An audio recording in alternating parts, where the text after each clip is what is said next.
Olá, está no ar mais um programa Diálogos de Justiça. Hoje conosco, Dr. Jefferson Moreira de Carvalho. Dr. Jefferson Moreira de Carvalho, ele é desembargador do Tribunal de Justiça de São Paulo e é o presidente do IPAM, do Instituto Paulista dos Magistrados. Ele é professor da Escola Judiciária Eleitoral Paulista e autor das obras Direito à Sadia Qualidade de Vida, Estatuto da Criança e Adolescente Comentado e Adoção Internacional. Como vai, doutor? Tudo bem. É um prazer tê-lo conosco. O prazer é meu. Também conosco, hoje na nossa bancada, doutora Herta Helena Padilha de Oliveira. Doutora Herta Helena Padilha, ela é vice-presidente do Instituto Paulista dos Magistrados e também juíza da 9ª Vara Civil de Santo Amaro. Como vai, doutora? Tudo bem? Como vai, professor Flávio? Tudo bem? Tudo ótimo. Então, dando início aos trabalhos de hoje, com o doutor Jefferson aqui nos brindando nessa entrevista, o doutor Jefferson, como presidente do IPAM, a primeira pergunta, doutor, o que é o IPAM? Professor, o IPAM é o Instituto Paulista de Magistrados, ele foi fundado em 1999 por vários juízes, incluindo a doutora Herta aqui presente, o doutor Jaime, presidente da APAMAGES. Então, um grupo de magistrados pensando no aspecto cultural, pensando no aspecto científico, pensando na união da magistratura, resolveu criar esse instituto que de 1999 para cá ele só vem crescendo, ele só vem desempenhando atividades de interesse da área jurídica e também de interesse social e político. Doutor Jefferson, o senhor pode dar uma resumida para a gente quais são as nossas atuais atividades hoje? Bom, o IPAM ele está desenvolvendo um trabalho que eu acho extremamente importante, que é o panorama estatístico do Tribunal de Justiça do Estado de São Paulo. Nós contratamos uma empresa que está fazendo um levantamento de toda a situação estatística de 2005 a 2013. Esse trabalho já foi realizado na administração passada, mas nós estamos atualizando. Também nós estamos em andamento com curso de Direito Eleitoral, no mês de maio e mês de junho, que está sendo realizado em parceria com o Tribunal de Justiça Militar. Todas as noites, aliás, todas as terças-feiras à noite, aberto aos membros do IPAM e todas as pessoas da área jurídica. Ao mesmo tempo, nós estamos mantendo um concurso literário para que ao final deste ano nós possamos lançar mais um livro sob o patrocínio do IPAM. Pelo que se denota, o IPAM é uma associação já de grande porte, de grande expressão, principalmente dentro da magistratura. Além dos magistrados, doutor, quem mais poderia se associar ao IPAM? O início do IPAM realmente foi com esse objetivo, a união dos magistrados do Estado de São Paulo.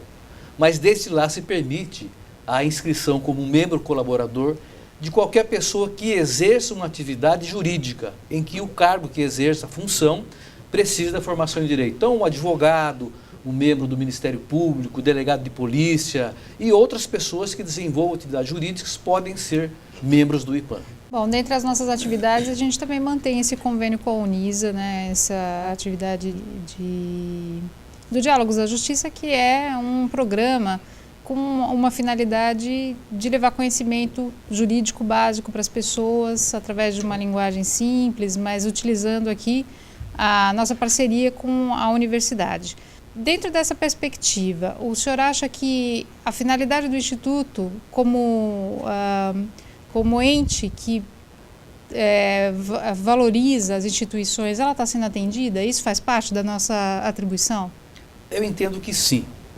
Esse programa Diálogos de Justiça, ele é extremamente importante porque é uma maneira de aproximação do Poder Judiciário com a sociedade, com a população.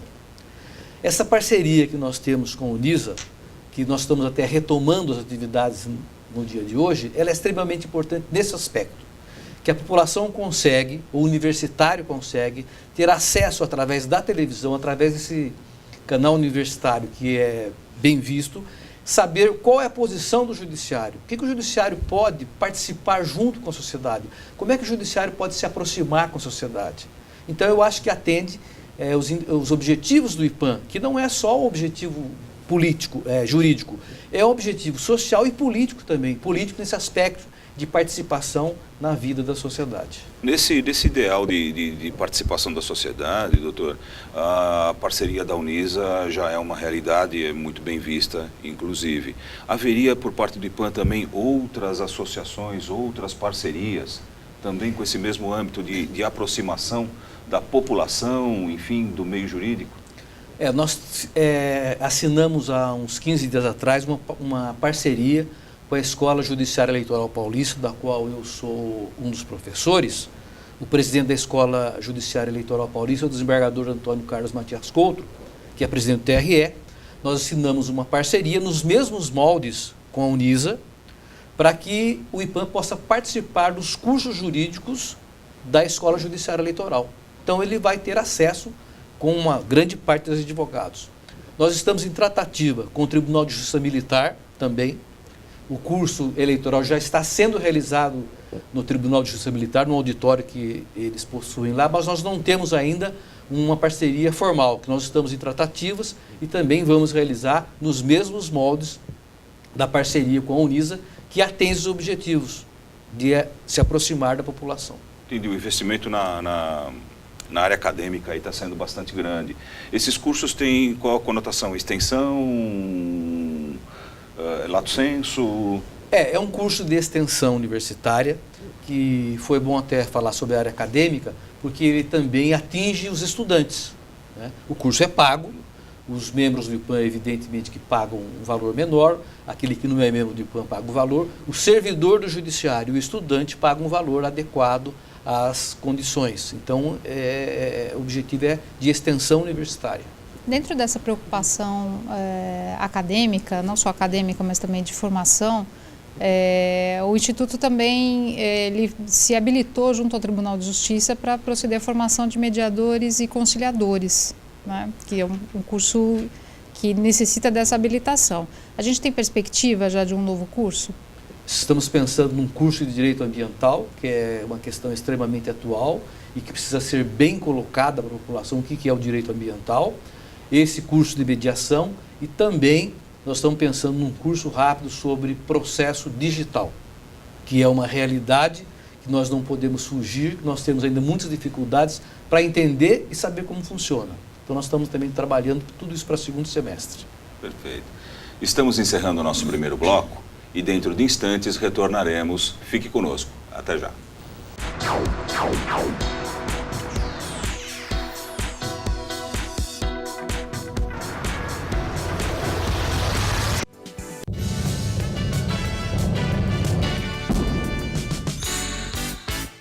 A Unisa, em parceria com o SUVES, Supervisão de Vigilância Sanitária de São Paulo, realizou uma campanha de vacinação contra a gripe tipo A, mais conhecida como H1N1. Como todos nós sabemos, o ano passado houve uma pandemia, né, dessa gripe H1N1.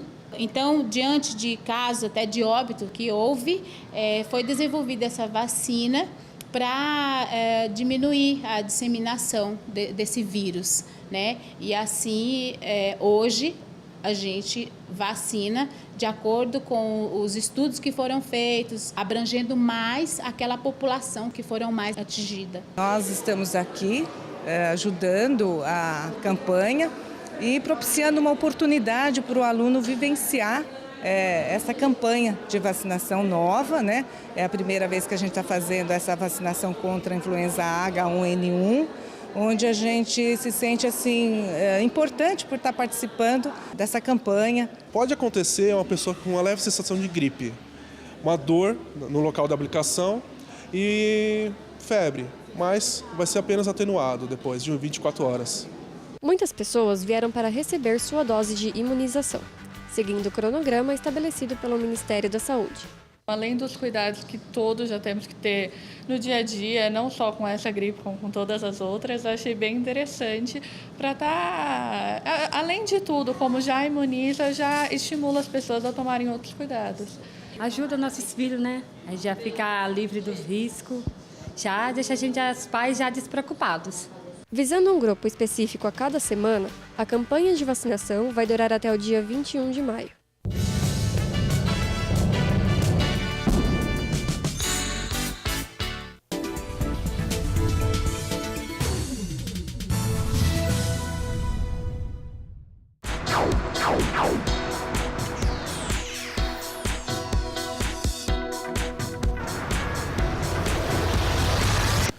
Diálogos de Justiça retorna para o seu segundo bloco. Hoje conosco, desembargador Jefferson Moreira de Carvalho, presidente do Instituto Paulista dos Magistrados. Voltando a tocar no Instituto Paulista dos Magistrados, doutor, o IPAM, ele abrange a magistratura tanto estadual como federal? Bom, a denominação Instituto Paulista dos Magistrados, ele mostra, num primeiro momento, que é um objetivo de união dos magistrados paulistas. Mas, como nós já falamos, o IPAM aceita as pessoas da área jurídica como colaboradores. E foi interessante observar isso, porque falou-se aí magistratura estadual e magistratura federal. E, às vezes, isso não é bem compreendido pela população. A nossa Constituição, ela, quando trata do Poder Judiciário, ela estabelece a existência de uma justiça federal e de uma justiça estadual. Não existe hierarquia entre a federal e a estadual. O que nós temos em relação às duas justiças é que a Justiça Federal, ela tem, em regra, uma competência estabelecida, ou seja, tudo aquilo que interessa para a União é da Justiça Federal. Aquilo que não tem interesse jurídico da União é da Justiça Estadual. Então, uma ação que vá a União fazer parte é a Justiça Federal. Uma ação que a União não faz parte é a Justiça Estadual. Basicamente, essa é a diferença. Não existe hierarquia, são justiças que obedecem à mesma legislação para os magistrados, simplesmente o campo de atuação, a área que se trata é diferente. É interessante ressaltar também que não existe crimes federais e crimes estaduais, né? A legislação ela é única, tão somente a competência que vai definir se é a magistratura federal ou estadual que deve atuar em determinado caso. Exatamente. Nós temos uma situação no Brasil na qual o Código Penal ele vale para todo o território brasileiro, como todas as leis federais. Então não existe crime estadual ou crime federal. O que existe é uma diferença, como foi dito, competência. Quem vai fazer o processo de determinado crime e quem vai fazer de outro. Por exemplo, o tráfico de entorpecente, em regra, é pela Justiça Federal que é apurado. Mas, se não houver atuação da Polícia da Justiça Federal, será a Justiça Estadual que vai apurar. Não tem crime federal ou crime estadual separado. Doutor Jefferson, vamos falar um pouco então de Poder Judiciário. O senhor disse que uma das preocupações do Instituto é justamente o levantamento, através de pesquisa, da situação do Judiciário do Estado de São Paulo. Especificamente sobre o Estado de São Paulo e pelos panoramas que têm sido levantados. As perspectivas são otimistas ou são pessimistas? Qual que é a sua visão? Eu acho que a perspectiva, do meu modo de ver, ela não é boa. Não é boa no sentido seguinte: nós temos muitos conflitos sociais e os conflitos parece que aumentam dia a dia. A percepção que eu tenho no dia de hoje, politicamente falando, como cidadão, parece que o país está meio desorganizado. As manifestações de rua, elas estão avançando ou estão transpondo um limite que deve ter.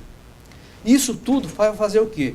Ações no judiciário. Então, se o Judiciário de São Paulo, que é o maior judiciário do país, deve ser o maior da América Latina, ele já é hoje, tem um número excessivo de processos, esse número vai aumentar.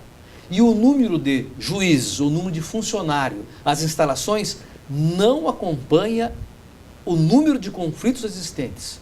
Perceba que os conflitos são diários, não só em São Paulo, está no Brasil inteiro. Então eu acho que a perspectiva para os próximos anos não é boa em termos de movimento.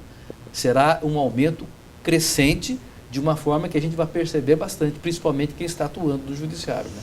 Será que a dificuldade não é justamente porque a gente pensa que a solução para o conflito tem que ser obrigatoriamente através do judiciário?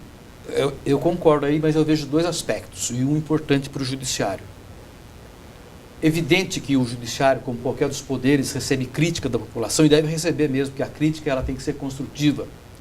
Mas, quanto mais as pessoas procuram o judiciário, eu penso que é uma crença que as decisões judiciárias estão corretas, que o judiciário tem uma confiabilidade para a população. Porque se não tivesse, as pessoas não procurariam o judiciário. Num outro aspecto, esse deve sim ser desenvolvido meios para que não se chegue aos processos do judiciário. A conciliação, ela faz parte hoje da vida social moderna. Nós temos que encontrar meios sociais em que a população participe, em que as pessoas que conheçam o sistema participem e que os litígios sejam resolvidos antes de chegar no judiciário.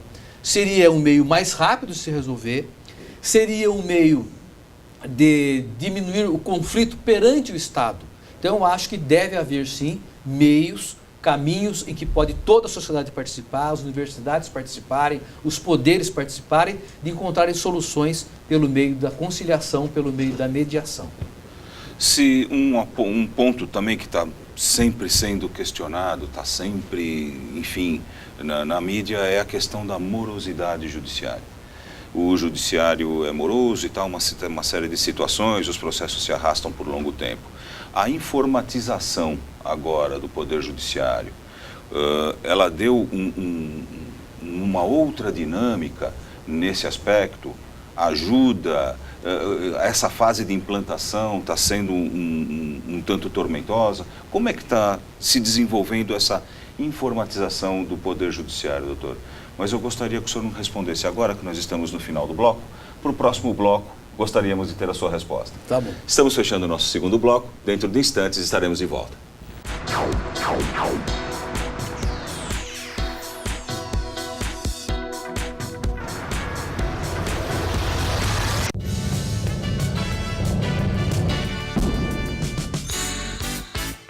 A Unisa, em parceria com o SUVES, Supervisão de Vigilância Sanitária de São Paulo, realizou uma campanha de vacinação contra a gripe tipo A, mais conhecida como H1N1.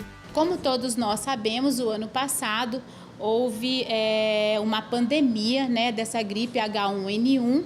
Então, diante de casos até de óbito que houve, foi desenvolvida essa vacina para diminuir a disseminação desse vírus, né? E assim, hoje, a gente vacina de acordo com os estudos que foram feitos, abrangendo mais aquela população que foram mais atingida. Nós estamos aqui ajudando a campanha e propiciando uma oportunidade para o aluno vivenciar essa campanha de vacinação nova, né?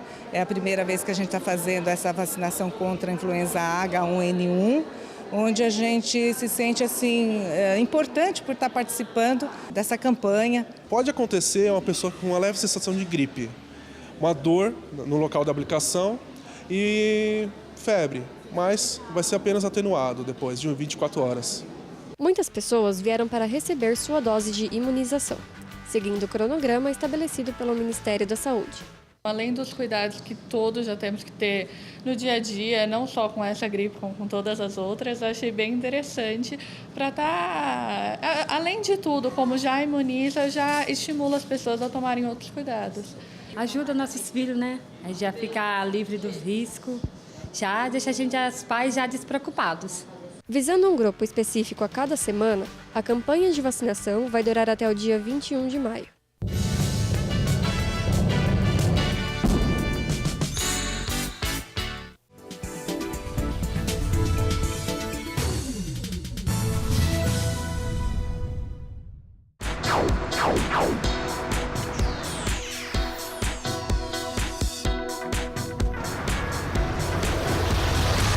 O Diálogos de Justiça volta para o seu terceiro e último bloco. Hoje conosco o desembargador Jefferson Moreira de Carvalho. Dr. Jefferson, nós deixamos pendentes no bloco passado a questão sobre a informatização do judiciário. Como é que está esse processo de transição da informatização do judiciário? Bom, a informatização do judiciário é algo que nós não podemos esquecer, porque é algo que eu não digo nem que é o futuro, é algo presente e que num tempo bem próximo tudo será informatizado. Mas nós estamos vivendo um momento tormentoso, porque a gente vive com dois sistemas, os processos físicos e os processos digitais. Então nós temos que trabalhar com os dois sistemas e isso não é fácil no dia a dia. Isso está dando uma dificuldade que o digital acaba não tendo a rapidez que se pretende que tenha. Mas ele é uma questão interessante, porque nós trabalhamos num sistema informatizado, que o resultado de uma decisão nossa é publicada no mesmo dia, no Diário Oficial em São Paulo, que é o Diário Oficial Eletrônico. Então, nesse aspecto, está tendo uma certa rapidez. Agora eu pergunto, Dr. Jefferson, e o problema da autonomia financeira do judiciário? Isso é o calcanhar de Aquiles das nossas dificuldades ou não? Eu acho que é uma questão extremamente grave. O judiciário tinha que ter uma autonomia financeira. Só o judiciário sabe quanto ele precisa investir na sua região, no seu estado. Então, só o judiciário sabe. Então, quando o judiciário faz a previsão orçamentária, evidente que a gente entende que a situação é complexa, que é o executivo que administra, que é o legislativo que tem que ponderar isso, mas a autonomia financeira do judiciário é extremamente importante. Por isso, se defende a ideia de que as custas judiciais, que as pessoas pensam que quando ingressa com uma ação e ela paga as custas, que aquelas custas, aquele valor vai para o judiciário. Não vai para o judiciário, o valor vai para o Poder Executivo, que tem, como a gente diz, a chave do cofre. Essas custas judiciárias deveriam ser direcionadas diretamente para o Poder Judiciário. Afinal de contas, é ele que presta o serviço, é ele que sabe onde precisa investir e quanto precisa investir. Voltando um pouquinho no bloco passado, doutor, a doutora Herta bem posicionou as questões de não sobrecarregar o judiciário por outras vias. E também aqui, pegando o gancho de que o IPAM tem alguns cursos, quem poderia se habilitar a fazer o curso e ser um mediador futuramente? Nós tivemos um curso passado que foi coordenado pela doutora Herta e a doutora Valéria Lagrasta, e eu acho que a doutora Herta podia falar melhor sobre esse curso até do que na eu. verdade, para se habilitar como mediador ou conciliador, ao contrário do que muita gente pensa, você não precisa ter uma formação em direito, né? Os mediadores e conciliadores podem ser psicólogos, engenheiros, médicos, estudantes. O que ele precisa, na verdade, é fazer a habilitação, que é um curso específico, com um número mínimo de horas de estágio, para poder estar capacitado a fazer essa atividade. Porque, na verdade, a mediação ela não depende do conhecimento técnico-jurídico. Depende muito mais das técnicas de promover o diálogo e conduzir as partes a acharem a solução para o seu conflito.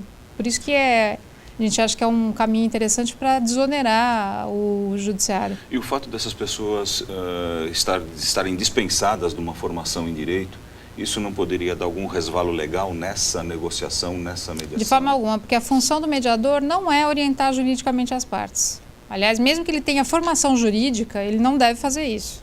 Ele não tem que interferir, porque é diferente do juiz, do advogado, que em determinado momento o juiz decide e o advogado ele orienta o cliente o que ele considera que é, dentro do direito, a melhor solução.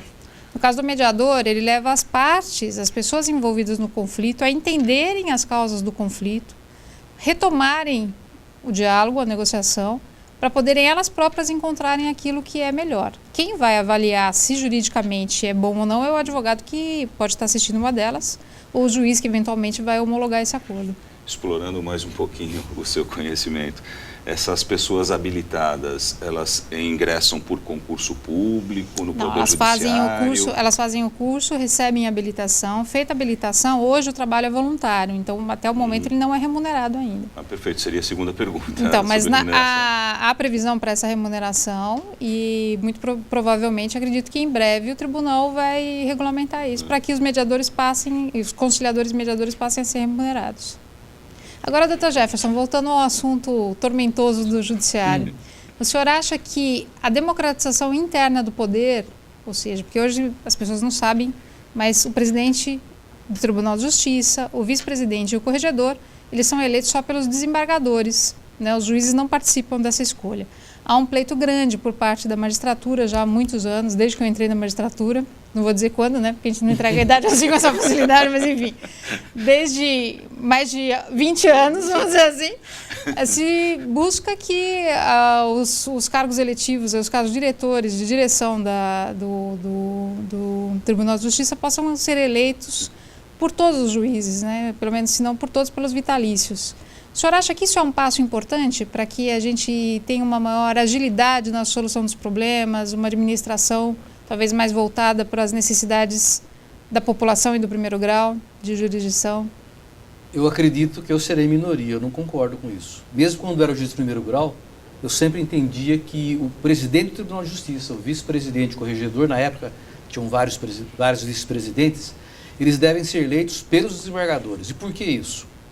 Se todos os juízes do Estado de São Paulo forem escolher o presidente, o vice-presidente e o corregedor, os candidatos vão ter que percorrer o Estado de São Paulo, procurando juízes, fazendo promessas e prometer o que para o juiz? O que o presidente do Tribunal de Justiça pode prometer para o juiz de uma comarca do interior? Nós temos aí 2.000 magistrados. Então, eu acredito que vai virar uma atividade política partidária no sentido de escolher aquela facção, e eu acredito que isso não agiliza, que isso não vai possibilitar meios que melhorem a administração do judiciário.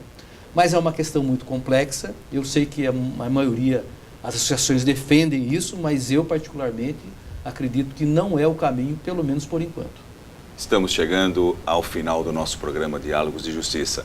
Gostaria de agradecer a presença da vice-presidente do IPAM, doutora Herta Helena Padilha de Oliveira, mais uma vez aqui conosco. Professor, é um prazer estar aqui novamente com a nossa parceria. O prazer é nosso, doutora.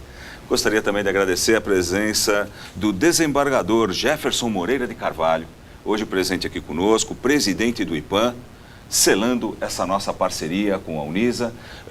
Desembargador, querendo algumas considerações finais, pode fazer uso da nossa câmera. Ao professor Flávio e à doutora Herta, meus agradecimentos pela forma com que conduziram aqui os trabalhos. A doutora Herta é responsável pelo IPAM por essa parceria, o professor Flávio da maneira que nos tratou aqui, e a parceria realmente está retomada e de uma forma bem sólida. E aos nossos ouvintes aí, telespectadores, que o IPAM está aberto a qualquer forma de comunicação. Acesse o nosso site ipam.com.br, nós temos artigos jurídicos, notícias da atualidade sobre cultura, sobre questões jurídicas, sobre economia, e temos lá demonstrando o que é o IPAM e o que ele pode fazer para a sociedade. Muito obrigado. Nós que agradecemos, desembargador, selando mais uma vez a nossa parceria Unisa e IPAM. Fique conosco, continue com a nossa programação e até o próximo Diálogos de Justiça.